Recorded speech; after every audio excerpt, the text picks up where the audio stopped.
मित्रों, यह नाग साधना के 9 रूप अपने आप में तीक्ष्ण है। यह जहां आपको धन आदि लाभ, भौतिक लाभ और आध्यात्मिक लाभ भी देते हैं। जैसे आसन की स्थिरता शेष नाग देते हैं और मन के विकारों पे विजय दिलाते हैं, नाग साधना से दूरदर्शिता बढ़ती है, ज्ञान चक्षु विकसित होकर खुल जाते हैं। लेकिन इस पूजन से हर प्रकार का नाग दोष और नाग भय हट जाता है।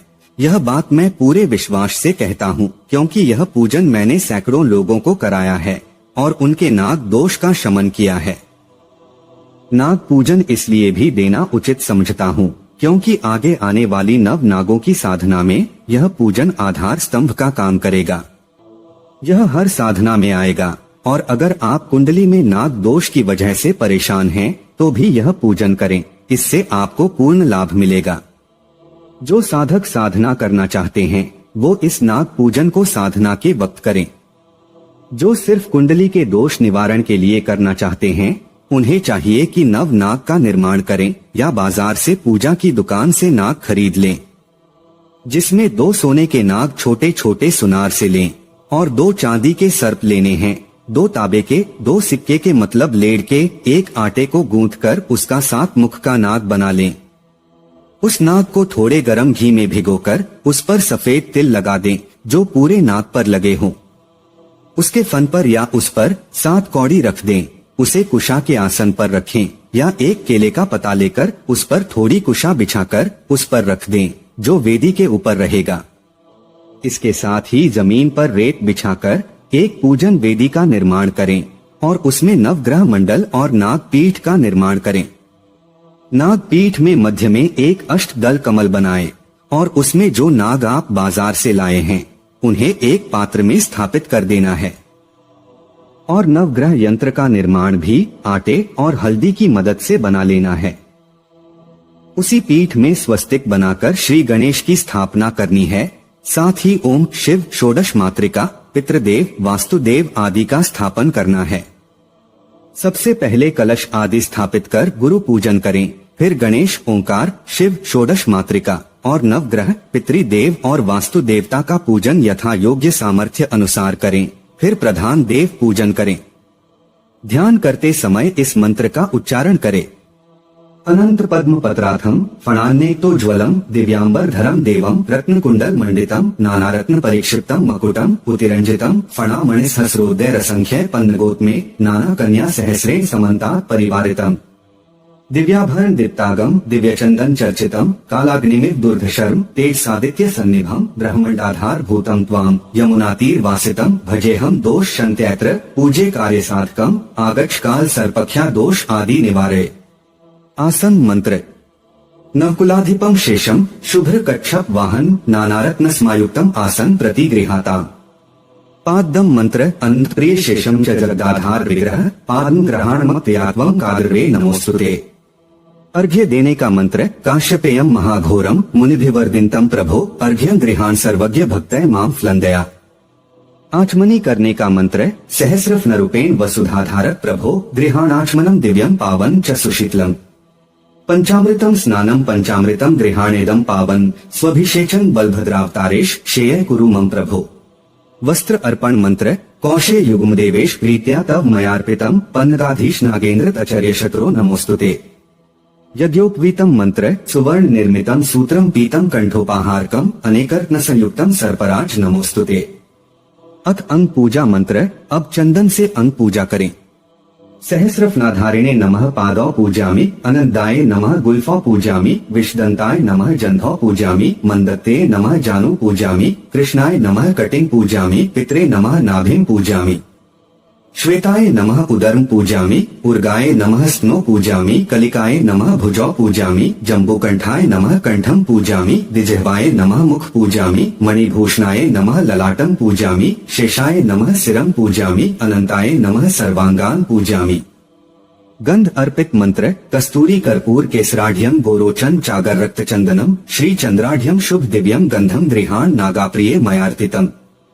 अक्षतान अर्पित मंत्र। काश्मीर पंकलित प्राष्ट शलेमान अक्षतान शुभान पातालाधिपते तुभ्यम अक्षतान त्वं गृहाण प्रभो। पुष्पम अर्पित मंत्र। केतकी पाटल जाति चंपकै बकुलादिभ्य मोग्रह शतपत्रष्ट पूजितो वरदो भव। धूप दीप मंत्र सौभाग्यम धूपम दीपम च दर्शयामि। नैवेद्यम मंत्र नैवेद्या गृहाताम देव क्षीराज्य दधि मिश्रितम नाना पक्वान्न संयुक्तम पैसम शर्करायुतम फिल तांबूल दक्षिणाम पुष्पांजलि नमस्कारम अनंत संसार धरप्रियताम कालिंज वासक पनगाधिते मोसिस देवम कृपणम ही मत्वा रक्षस माम शंकर भूषणेश। एक आचमनी जल चढ़ाते हुए अगर कोई कमी रह गई हो तो उसकी पूर्णता के लिए प्रार्थना करें। अन्या पूजन कर्मणा कृतेन अनंतः प्रियताम राहु केतु सहित अनंतादाभित देवा प्रियतम नमः। केवल साधना करने वाले साधक यहाँ तक पूजन कर साधना कर सकते हैं, लेकिन जो कुंडली के दोष या कालसर्प दोष शांति के लिए विधान कर रहे हैं वह आगे पूरा कर्म करें। पूजन के पश्चात आप दिए जा रहे नवनाद गायत्री से 1008 आहुति किसी पात्र में अग्नि जलाकर अजय आहुतियां देने के बाद दें। मंत्र इस प्रकार है, ओम नवकुल नागाय विद्महे विषदंताय धीमहि तन्नो सर्पः प्रचोदयात्। अथ नाग बलि विधान। उसके बाद नाग बलि कर्म करना चाहिए। इसके लिए एक पीपल के पत्ते पर उड़द चावल दही रखकर एक रुई की बत्ती बनाकर रखें और उसका पूजन कर नाग बलि अर्पण करें। प्रधान बलि मंत्र ओम नमोस्तु सर्पेभ्यो येकेन पृथ्वीमन ये अंतरिक्षे ये दिवोतेभ्यः सर्पेभ्यो नमः अनंत वासुकी शेषम पद्मम कम्बल में च धृतराष्ट्रम शंखपालम कालियम तक्षकम तथा पिंगल च महानाम मासी मासी प्रकीर्तितम। अब नैऋत्य दिशा में सभी भूत दिक्पालों को बलि अर्पण करें। इसके लिए मंत्र इस प्रकार है, सर्वदिग्भूतेभ्यो नमः गंध पुष्पम समर्पयामि सर्वदिग्भूत बलि द्रव्याय नमः गंध पुष्पम समर्पयामि हस्ते जलमादाय सर्वदिग्भूतेभ्यो नमः इदं बलि नवेद्यामि। नमस्कार मंत्र सर्वदिग्भूतेभ्यो नमः नमस्कार समर्पयामि अन्या पूजन पूर्वक कर्मणा कृतेन सर्वदिग्भूतेभ्यो नमः। मंत्र पुष्पांजलि ओम यज्ञेन यज्ञमय देवास्तानि धर्माणि प्रथमान्यासन तेह नाक महिमानः सचन्त यत्र पूर्वे साध्याः सन्ति देवा। प्रदक्षिणा मंत्र यानी कानि च पापानि ज्ञाताज्ञात कृतानि च तानि सर्वाणि नश्यन्ति प्रदक्षिणा पदे पदे इति श्री नाग बलि विधानन संपूर्ण। विष निर्मलीकरणम मंत्र। अब दिए जा रहे मंत्र पढ़ते हुए हाथ में जल लेकर सभी नागों पर छिड़कें और इस मंत्र का 11 बार या 21 बार जप करें। मंत्र इस प्रकार है, सर्पाप सर्प भद्रम ते गच्छ सर्प महाविष जन्मेजस्य यज्ञान्ते आस्तिक वचन स्मर आस्तिक से वचन श्रुत्वा यह सर्पोना निवर्तते श्रद्धाभिद्यते मूर्धनि शिशम वृक्ष फलम यथा। अथ सर्प वध प्रायश्चित कर्म करे। अगर मन हृदय में ऐसा विचार हो कि मेरे द्वारा सर्प वध हुआ है। कई विद्वान मानते हैं कि कुंडली में सर्प दोष या नाग दोष जिसे लोग काल सर्प योग भी कहते हैं तभी लगता है जब पूर्व जन्म में यास्व अथवा आपके पूर्वजों से सर्प वध हुआ हो। उसकी शांति यह कर्म करने से हो जाती है। संकल्प देश कालो संकीर्त्या सभार्यस्य ममेह जन्मनि जन्मांतरे वा ज्ञानाद अज्ञानदाजात सर्पबधोत दोष परिहारार्थम सर्प संस्कार कर्म करिष्ये। अब आटे से बनाए हुए नाग को हाथ में अक्षत लेकर प्रार्थना करें कि हे पूर्व काल में मरे हुए सर्प आप इस पिंड में आ जाएं और अक्षत चढ़ाते हुए उसका पूजन करें। पूजन आप फूल अक्षत धूप दीप नैवेद्य आदि से करें और नमस्कार करते हुए प्रार्थना करें कि हे सर्प आप बलि ग्रहण करो और ऐश्वर्य को बढ़ा। फिर उसका सिंचन घी देकर करें। फिर विधि नामक अग्नि का ध्यान हवन कुंड में करें और संकल्प करें।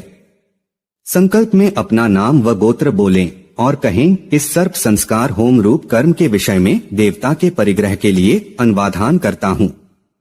अब ओम भू स्वाहा अग्ने इदम बोलकर 3 आहुतियां दें और ओम भू भूर्वः स्वः स्वाहा कहकर चौथी आहुति सर्प के मुख में दें।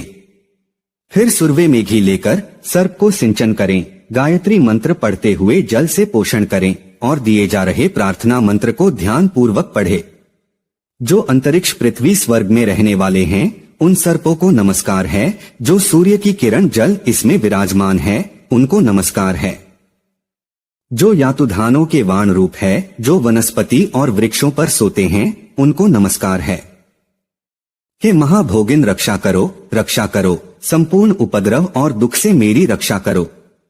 पुष्ट जिसका शरीर है ऐसी पवित्र संतति को मुझे दो। कृपा से युक्त आप दीनों पे दया करने वाले आप मेरी रक्षा करो। जो ज्ञान व अज्ञान से मैंने या मेरे पितरों ने सर्प का वध इस जन्म या अन्य जन्म में किया हो, उस पाप को नष्ट करो और मेरे अपराध को क्षमा करो। अब उस नाग को होम अग्नि में भस्म कर दें और स्नान कर लें। अब जो सोने तांबे चांदी के सांप बनाए थे, उन्हें नजदीक किसी नदी में मंत्र 3 बार पढ़कर विसर्जन कर दें। यह मंत्र अति गोपनीय है। नाग विसर्जन मंत्र। ओम नमोस्तु सर्पेभ्यो ये दिवि येषां वर्षमिश्वः तेभ्यो दशप्रचि देशा दक्षिणा दशप्रीचिर दशोदीचिर दशोर्दुध्वा तेभ्यो नमो अस्तुतेनो वन्तुतेनो मृडायन्तुते यन्द्रविष्मो यष्टनो द्वेष्टितमेषा जम्भेधमः। जहाँ दिवी बोला गया है, दूसरी बार जब पढ़े तो अंतरिक्ष और तीसरी बार पृथ्वी घोष करें। इसके साथ ही इस कर्म में सर्प सूक्त का पाठ करना श्रेष्ठ माना गया है। यह नाग देवता का स्वरूप हर प्रकार के शत्रु का नाश करता है, शत्रु बाधा से मुक्ति देता है। जिन साधकों के जीवन में हर पल शत्रु का भय है, उन्हें यह साधना संपन्न करनी चाहिए। यह हर प्रकार के शत्रु संहार करते हैं, शत्रु द्वारा उत्पन्न की सभी बाधाओं को हर लेते हैं।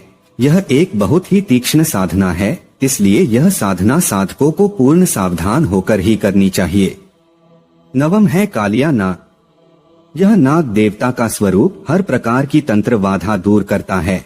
अगर किसी ने आप पे कोई अभिचार कर दिया हो, आप तंत्र बाधा से परेशान हैं, तो यह साधना उससे मुक्ति प्रदान करती है। इसके साथ ही यह किसी भी बुरी शक्ति के प्रभाव से मुक्ति देती है और आपकी ग्रह बाधा भी दूर करती है। इसके और भी प्रयोग है।